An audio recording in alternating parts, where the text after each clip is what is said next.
కీర్తన గ్రంథం 81వ అధ్యాయం 16వ వచనం దేవుని వాక్యం. అతి శ్రేష్టమైన గోధుమలను అనుగ్రహించి నేను వారిని పోషించేదను, కొండ తేనెతో నిన్ను నేను తృప్తిపరిచేదను. ఇప్పుడు గమనించండి సహోదరులారా, ఎంత అద్భుతమైన దేవుని వాక్యం. దేవుని వాక్యానికి మహిమ కలుగును గాక. దేవుడు అంటున్నాడు, యేసుక్రీస్తు ప్రభు చెప్తున్నాడు ఈరోజు నీకు మాట. ఆయన నీకు ఈరోజు వాగ్దానం ఇస్తున్నాడు. ఏమని? అతి శ్రేష్టమైన గోధుమలను అనుగ్రహించి నేను పోషించేదను. ఎవరిని? నిన్ను, నీ కుటుంబాన్ని, నీ జీవితాన్ని. ఆయన పోషించే దేవుడుగా ఉన్నాడు. అతి శ్రేష్టమైన ప్రత్యేకమైన ఫలాలు ఇచ్చి మిమ్మల్ని పోషించేవాడుగా ఉన్నాడు. ప్రత్యేకమైన మార్గాల్లో ఆయన మిమ్మల్ని తృప్తిపరిచేవాడుగా ఉన్నాడు. అయితే ఒక మాట అంటున్నాడు, నేను మిమ్మల్ని పోషించాలన్నా, నేను మిమ్మల్ని తృప్తిపరచాలన్నా మీరు ఒకటి చేయాలి. అప్పుడే మీరు తృప్తిపరచబడతారు, అప్పుడే మీరు పోషించబడతారు అంటున్నాడు. ఎప్పుడంట? ఒకసారి చూద్దాం, 13వ వచనం చూద్దాం. ఎప్పుడు అంటున్నాడు? ఎప్పుడు మీరు తృప్తిగా ఉంటారు, ఎప్పుడు మీరు పోషించబడతారు, ఎప్పుడు మీరు అత్యంత మధురమైన జీవితాలు మీరు జీవిస్తారు. కొండ తేనెతో అనగా మధురమైన, తృప్తి అనగా సంతోషం, సమృద్ధి, అన్ని విధాలుగా మీరు ఎప్పుడు జీవిస్తారంటే ఒక మాట అంటున్నాడు.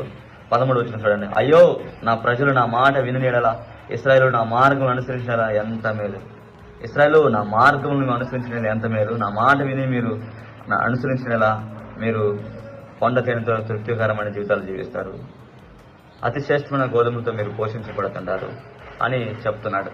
అంటే మాట వినని వారికి దేవుడు ఈరోజు ఏమని చెప్తున్నాడు? మీరు మాట వినేలా మీరు అతి శ్రేష్టమైన గోధుమలను పొందుకుంటారు. అంటే అతి శ్రేష్టమైన ప్రత్యేకమైన జీవ మార్గంలో మీరు నడుస్తారు, దీవించబడతారు, ఆశీర్వదించబడతారు.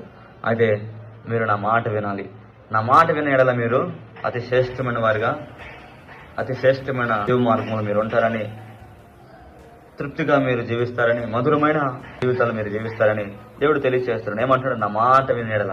అంటే వినని వారు మాత్రం ఇలా తృప్తిగాను ఫలం పొందుకొని జీవించలేరు. యేసేపు దేవుడు మాట వినేవాడుగా ఉన్నాడు కాబట్టి తను తృప్తికరమైన జీవితాలు జీవించాడు. కొన్ని శ్రమలు వచ్చినా దేవుడు అతన్ని అద్భుతమైన దీవెనలు నడిపించాడు. అదేవిధంగా అంటున్నాడు 14వ వచనం చూడండి.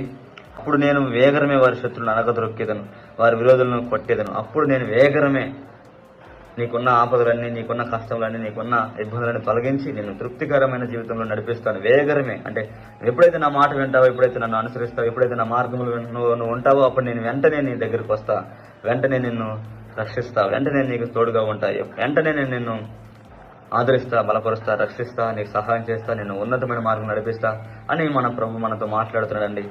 మనం ఏ మార్గంలో అనుసరించాలి? యేసుక్రీస్తు మార్గంలో అనుసరించాలి. మనం తృప్తికరమైన జీవితాలు జీవిస్తామంట.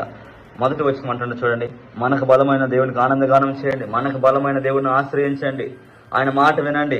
అప్పుడు మనం తృప్తికరమైన జీవితాలతో, మధురమైన జీవితాలతో మన జీవితము అద్భుతమైన మార్గంలో కొనసాగుతుంది. ప్రత్యేకమైన ఫలముతో, ప్రత్యేకమైన జీవ మార్గంలో, ప్రత్యేకమైన సంతోష మార్గంలో, తృప్తికరమైన మార్గంలో మన జీవితాలు జీవించాలంటే మనం యేసుక్రీస్తు మాట విని నడుచుకునేలా మనము ప్రత్యేకమైన జీవితాల్లో ఆశీర్వదించబడతామంట. కాబట్టి అటు వారికి మనం అందరం